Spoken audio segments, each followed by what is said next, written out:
think it's safe to say I wasn't the only one shocked by her performance. She done amazing.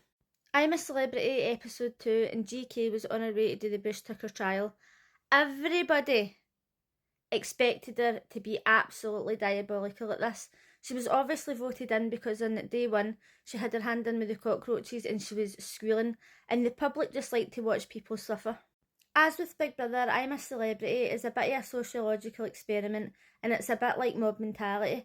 As soon as the public see that somebody's going to be struggling or squealing or just really having a hard time, they usually vote for that person to do the Bush Tucker trials.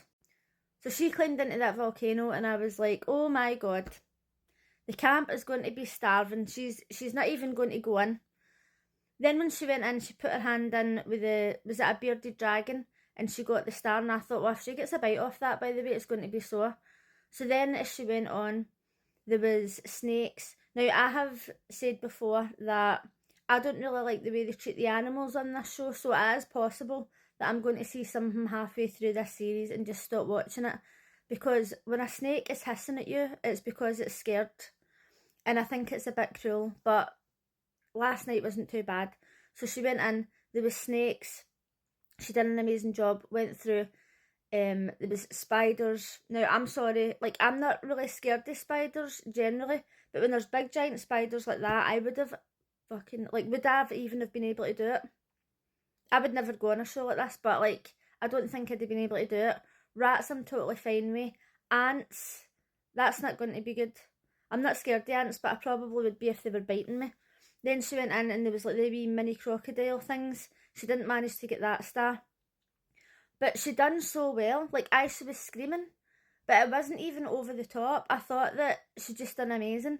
And when she was crawling in and she was like, oh, what would Talisa do?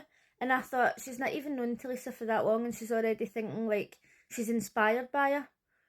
And I've been so surprised at how Talisa has been in this season. Like, she comes across as such a nice person. But before she went into the volcano, she says to Ant and Dec, like, I'm going to need positive affirmations, and they kept giving her these random affirmations. I know a lot of people don't think that Ant and Dec are funny. Like, I was watching this with my friend, and they were like, their one-liners are absolutely tragic. But I've always liked Ant and Dec.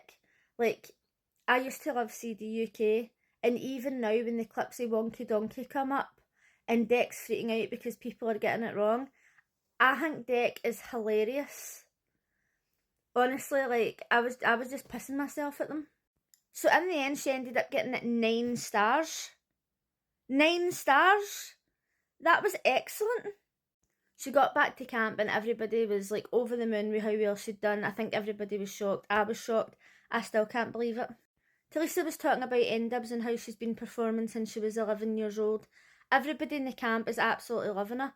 I wasn't expecting her to be a total bitch, but I wasn't thinking that everybody was going to like her and she was going to come across as such a nice person. I wonder if it's going to be like that the whole season. When the food came, she was over at the water with somebody and they says, oh, watch how you strain the rice because we don't want it to fall. And I thought, that's exactly the thing you don't want to say. It's now going to go everywhere. That would happen to me. As soon as somebody says, don't do this, it happens automatically. The beans went everywhere. And they picked him up, met them, because they didn't really have much of a choice, did they? Jane was talking about Princess Diana, and I personally have got zero interest in the royal family, but I know that a lot of people who don't even like the royal family love Princess Diana, so they were all like totally amazed by her stories. Barry was speaking about losing his daughter, and the whole camp was in tears, and I was like, that's actually a sin. And Talisa was like, you know, it shows strength to show emotion. 100% Talisa. See these toxic men out there and toxic women who say, oh, men shouldn't show emotion, men shouldn't cry. It is the stupidest thing I've ever heard in my life. It 100% shows strength to show that you're vulnerable and emotional. And I was like, yes, loving her. Colleen was speaking about the lawsuit that she had with her friend, and she was saying that she knew that the stories would be in like to her personal Instagram, and she had to plant seeds with different friends to see what stories came out to find out who it was. And then she said it was her worst nightmare to go to court. Her worst nightmare. And I thought to myself, surely your worst nightmare would be your husband cheating on you multiple times.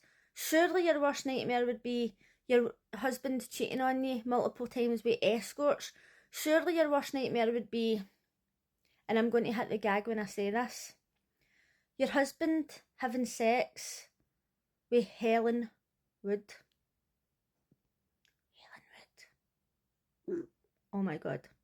If there is people out there who would forgive their husband for cheating on them with multiple people behind their back, for cheating on them with escorts, then, you know, that's up to you. But when it comes to Helen Wood, who's one of the most vile people who I've ever witnessed in my life, she's a bully. I actually can't stand anything about her. She's got no redeeming qualities whatsoever. How is it possible for her to still be with a man who cheated on her with Helen Wood? It's too much. It's just too much. Going to court with your friend would be the least of your worries. I mean, don't get me wrong, I'm not about judging people's looks. Is Helen Wood ugly? No. No, she's very attractive. Inside. It's the inside. No, I'm sorry. Could you go with your husband after you knew that he'd went with Helen Wood? No way, man. When GK came back for her bush tucker trial and she was telling them there was spiders, there was rats, but that was okay. And he was like, what do you mean that was okay? And he was freaking out. And I thought, the public are going to vote for him to do the next trial, because even though she was screaming and stuff, she'd done a really good job. But he's now coming across as if like he's going to be freaking out, so it was quite obvious that they were going to choose him. So let me know how you think he's going to do in the trial tonight. I think he's going to come out. The thought of having like cockroaches and all that all over your face, like they go into your ears. Like we've seen it before where they've had to get tweezers and like tweeze the things out their ears. Oh my god, no! I just couldn't do it. Literally, I just couldn't do it. So far, there's nobody in the jungle that I dislike. They all come across as really nice people. It's only day 2. But Danny and Teresa are my favourites. Let me know in the comments if there's anybody you don't like, and I'll see you again tonight. Bye!